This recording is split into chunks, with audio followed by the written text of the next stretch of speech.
আপনি যখন ফাইলে ক্লিক করে নিউ ফ্রম টেমপ্লেটে যাবেন তখন দেখবেন যে আপনি যে কোনো লোকেশন থেকে প্রথম লোকেশনটি পাবেন ব্ল্যাঙ্ক টেমপ্লেটের, এবং ব্ল্যাঙ্ক টেমপ্লেট নিয়ে আমরা আগেই আলোচনা করেছি, সুতরাং এটি নতুন কিছু নয় আমাদের কাছে। এছাড়াও আপনি ওপেনে ক্লিক করার পর আপনি দেখতে পাবেন যে বিভিন্ন ধরনের ফরম্যাট আপনি সাপোর্টেড ফাইল এখানে ওপেন করতে পারেন। তবে আমরা এখান থেকে লিস্ট দেখে অবশ্যই আমাদের জানতে হবে যে কোন ধরনের file format Adobe Illustrator open করতে সক্ষম।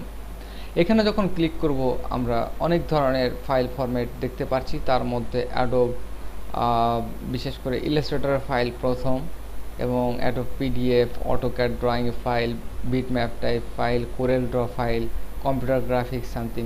এখানে অনেক ধরনের ফরম্যাট রয়েছে। EPS file, Illustrator EPS file এমন একটি ফাইল, আমি আপনাকে জাস্ট একটু ধারণা দিই। আপনি যখন অ্যাডোব ইলাস্ট্রেটরে এক্সপোর্ট করবেন বা সেভ করবেন ফাইল, তখন কিন্তু এই ফাইলটি ইলাস্ট্রেটরের ভার্সনের সাথে ইনভলভ থাকবে। যেমন আপনি সিএসসি অথবা সিসি দিয়ে যখন কাজ করবেন, তখন অন্য কম্পিউটারে যখন ওপেন করতে হবে তখন অবশ্যই অ্যাডোব ইলাস্ট্রেটর সিসি অথবা সিএস6 থাকতে হবে। তো এমন যদি হয় যে আপনি ইপিএসে যখন এটি সেন্ড করবেন, তখন আপনার এই ডকুমেন্টটি same option, same layer, same artwork অন্য যে কোনো কম্পিউটারে আপনি বিশেষ করে অ্যাডোব ইলাস্ট্রেটর 10-এও ওপেন করতে পারবেন এমন কিছু। তো অ্যাডোব বিশেষ করে অ্যাডোব ইলাস্ট্রেটরের ইপিএসে যখন এক্সপোর্ট করা হয়, তখন মিনিমাম রিকোয়ারমেন্ট 10 ভার্সন সিলেক্ট করে দিলে সব ধরনের অ্যাপ্লিকেশন বা সব ধরনের ভার্সনে এটি সাপোর্ট করে বলে আমি মনে করি। যাই হোক, এখানে যে ধরনের ফাইল টাইপ রয়েছে তার মধ্যে হয়তো অধিকাংশ আমরা এখানে চিনি, যারা না চিনেন তারা হয়তো টিআইএফ ফরম্যাট এবং টেক্সট ফরম্যাট। টেক্সট ফরম্যাটটি হচ্ছে আপনি যেটি রিডমি টেক্সট নামে আমরা অনেক সময় টেক্সট পড়ে থাকি, এটি জাস্ট সেরকম ধরনের টেক্সট বা টিএক্সটি ফাইল। এখানে টিজিএ ফাইল, এটি এক ধরনের গ্রাফিক্স ফাইল। এসভিজিএ, এটি ওয়েবের জন্য তৈরি করা, বিশেষ করে যারা HTML5 সম্পর্কে ধারণা রাখেন তারা এসভিজিএ ফরম্যাটের ব্যবহার হয়তো জানেন। এসভিজিএর দ্বারা ভেক্টর তৈরি করে যেটি আপনি বিশেষ করে HTML5 এর ভিতরে ইম্পোর্ট করতে পারেন। এছাড়া পিএনজি ফরম্যাটটি অনেক মজার একটি ফরম্যাট, যেটি ট্রান্সপাইসি লেয়ার সাপোর্ট করে অথবা আলফা চ্যানেল সাপোর্ট করে। এবং এখানে আরও কিছু ফাইল যেমন মাইক্রোসফট আরটিএফ ডকুমেন্ট বা ডক, আপনি এখানে জেপিজি ফাইল, এছাড়াও আপনি এখান থেকে ফটোশপের পিএইচডি ডাইরেক্ট অ্যাডোব ইলাস্ট্রেটরে আপনি ওপেন করতে পারেন। তো অ্যাডোব ইলাস্ট্রেটরে শুধু ওপেন করা নয়, এ বাদেও আপনি ওপেন রিসেন্ট ফাইল, এখানে সাধারণ অবস্থায় 10টি রিসেন্ট ফাইল পাবেন, তবে আমরা টি-শার্টটি ওপেন করেছিলাম।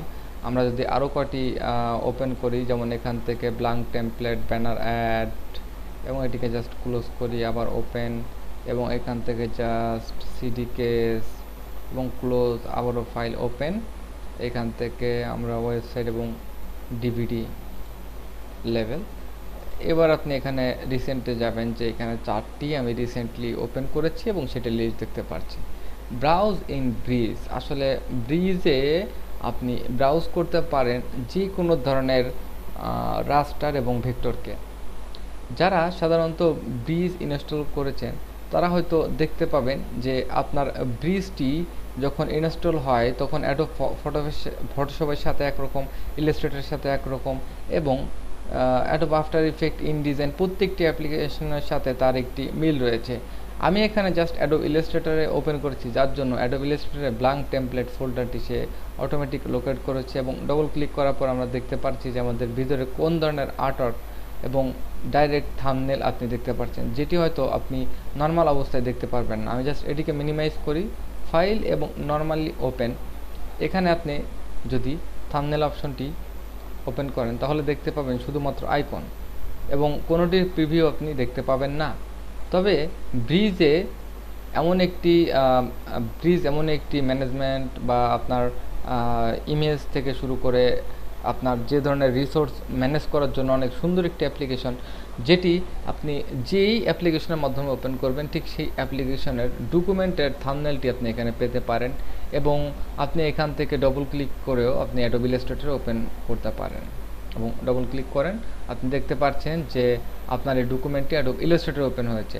অনেকেই হয়তো মনে করতে পারেন যে আমি অ্যাডোব ফটোশপে ব্রিজ ওপেন করেছি, এই মুহূর্তে যখন ডবল ক্লিক করছি তখন এটি অ্যাডোব ইলাস্ট্রেটরে ওপেন হবে নাকি অ্যাডোব ফটোশপে ওপেন হবে। আসলে প্রত্যেকটি অ্যাপ্লিকেশন তার পার্সোনাল ব্রিজ সেটআপ আছে, এবং ব্রিজে যখন অ্যাক্টিভ করে আপনি ব্রাউজ ইন ব্রিজ বাটনে ক্লিক করবেন, তখন অবশ্যই সেই অ্যাপ্লিকেশনের আন্ডারে এই ব্রিজটি ওপেন হবে। সুতরাং এখানে ভয়ের কিছু নেই। আপনি যখনই ব্রিজ ব্যবহার করবেন তখন অবশ্যই সেই অ্যাপ্লিকেশনের আন্ডারে যে ফাইল বা ডকুমেন্টগুলো সংরক্ষণ করা আছে, শুধুমাত্র সেই ডকুমেন্টগুলোকে ফোকাস করে সেই অ্যাপ্লিকেশনের মধ্যে ওপেন করার চেষ্টা করবে ব্রিজ, এবং আপনি আপনার ফাইলকে অর্গানাইজ করতে পারেন খুব দারুণভাবে এই অ্যাডোব ব্রিজের সমন্বয়ে। ধন্যবাদ।